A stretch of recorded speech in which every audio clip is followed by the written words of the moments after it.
Hello အားလုံးပဲမင်္ဂလာပါရှင်ဒီနေ့မှာတော့ Crystal တို့တခုခုပြောတဲ့အခါမှာပေါ့နော်အံ့ဩစရာမကောင်းတဲ့တခုခုကိုပြောတဲ့အခါမှာ Crystal တို့စကားရှိမှာဗာလေးခံကြတယ်ပေါ့နော် Okay Crystal တို့ no wonder ဆိုတဲ့စကားလုံးလေးနဲ့သုံးလို့ရပါတယ်တခုခုကစိတ်ဝင်စားhow can I say စိတ်ဝင်စားစရာမဟုတ်ဘူးနော်အံ့ဩစရာမကောင်းနေတဲ့အရာမျိုးကိုပြောရမယ်ဆိုလို့ရှိရင်ဒီ no wonder blah blah blah blah blah blah အဲ့လိုလေးသုံးလို့ရပါတယ်ဒါဆို example လေးကြည့်လိုက်ရအောင်နော်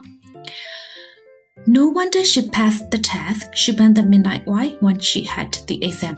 သူစာမွေးအောင်အအောင်စရာမရှိပါဘူး။ तू ကစာမွေးရှိလို့ရှိရင် तू ကညနဲ့တကောင်ထိကိုစားကြတာလေ။ Okay.